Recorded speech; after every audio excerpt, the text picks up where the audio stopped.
What's happening, sales ascender? In this video, that's right, I'm going to share 4 things that made me $1 million online.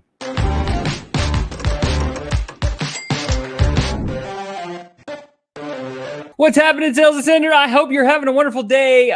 We were going through the entire body language series. We'll get back to that shortly, but I just had an epiphany this morning as I was doing my workout, and I was thinking back through all of my coaches and trainers and everybody that I've ever worked with in the online space and observing them and watching them. And I started to see this weird trend and pattern. And I wanted to share it with you because as I learned it several years ago, I took it and put it in play with our business. Melissa and I, we were working together and we put it in play. And the next thing that that happened is we actually made $1 million online. And so I'm going to share the 4 things that made me $1 million online. And it's very, very simple. I'm going to be very quick about this. And I'm just going to kind of talk through each one. Don't forget, smash this like button if this is going to be valuable for yourself or somebody else that you care about. Don't forget to share this and subscribe to the channel. So what are the 4 things? Well, there's this thing called the eternal order of entrepreneurship. I kind of came up with the term this morning. I just like it, but it's the eternal order of entrepreneurship. I believe it's going to live on forever. So this is a timeless theory, a timeless strategy, something that you can deploy in your business today, which would be really valuable for you. And it comes down to the 4 things that I shared, right? As I was learning my entrepreneurial journey, one of the things that I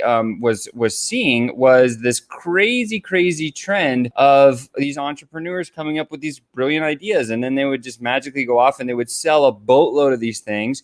And next thing you know, I'm like, how did that even happen? And as I continued to watch this trend, what I saw was they were doing something called creating an offer. Creating an offer is the first step in the eternal order of entrepreneurship. And this is how it works. We don't go build the thing. No. We only have the idea for the thing and we say, oh, that would be a really good idea. Let's make it irresistible. What are all the things around that idea that are going to be really valuable if they just got the core concept? And so this is the idea creation process that most of these entrepreneurs go through. They'll have like one core thing that they really want to sell. And then around that thing, they put all the peripheral parallel things that would serve so that when you look at this one package, it's something that it's different than just a one-off, like go to the store and buy a shovel. It's rather go to the store and buy this package, this outdoor package, which comes with the shovel. You get the gloves, you get the mask, you get all the gardening stuff that comes with it, the tool belt. That's an offer, and that's the difference here. And so the most successful ones that I've seen go through have the most robust offer. The core is very valuable. It's something that everybody wants. And then we just plug in all the peripheral things around it. So once we have the offer dialed in, we don't go build, right? I've watched these guys and myself, I've done this as well. And I can give you a personal example. When we first started our first software company, we actually latched on to somebody else's offer because we didn't know how to create one. And we got a coach and we learned how to create this offer. And we're like, okay, now what's the next step? And they said, well, you got to go sell the idea. If you're running your own business or you're just thinking about getting into business to run yourself, or even this is a great refresher if you're coming out, because most entrepreneurs are always coming out with new ideas, new things. This is the same process. They all follow this process. So they create the offer, then we sell the idea. So now it's let's go test the idea in the marketplace. The offer to us sounds amazing, but we don't know. And we're not the ones that vote with our credit cards. It's our clients. And so the only way to get the feedback is to go to the marketplace and say, hey, I'm coming out with this crazy offer. Can I share it with you and get your feedback? Wham. You start selling this idea out into the marketplace. And then people are like, yeah, that's a really good idea. In fact, if you did it this way, or maybe you change this, it'd be even more irresistible. Then the offer gets a little bit reframed.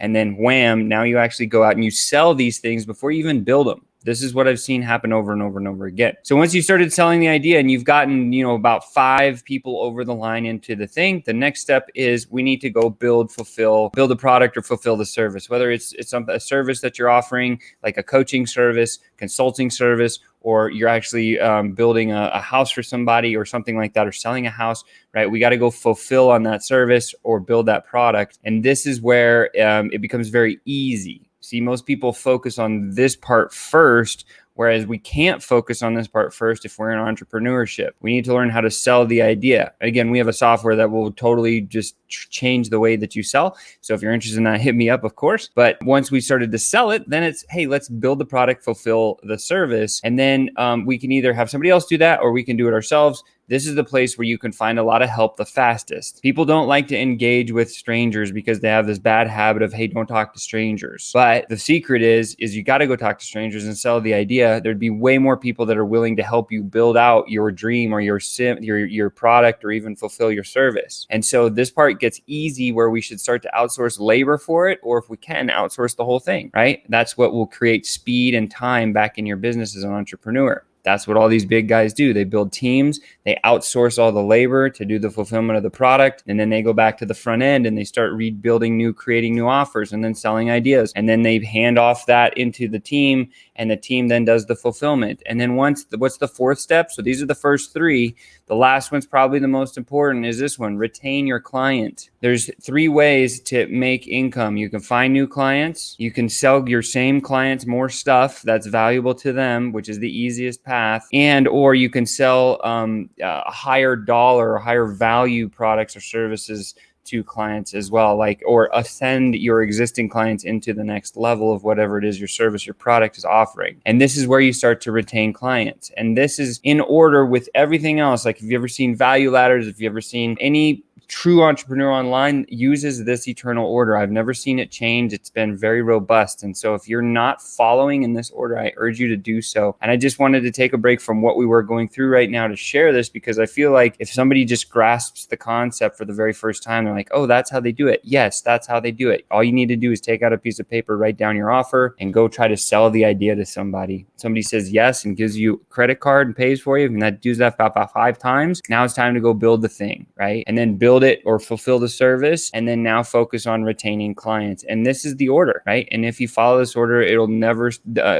lead you astray. We did it with our software company. We've done it with our high ticket sales agency. We've done it with selling one-to-group mastermind settings. We've sold courses doing it this way. I've sold commodity. I can even tell you, like, this is the way that it works, right? And so just memorize the eternal order. Very simple. Create, sell, build, retain. That's it. Don't change it. They don't teach you this in normal school. I wish they would, because if I had learned this from the beginning, I would have saved myself countless time in actually doing, in actually building the thing first and then going and try to sell it. So with that said, you've just been tuned up. I hope you have a great Wednesday today. We'll be back tomorrow, diving in with more amazing content. And don't forget, smash that like button, subscribe to the channel, and remember this always: there's a sales ascender in each and every one of you.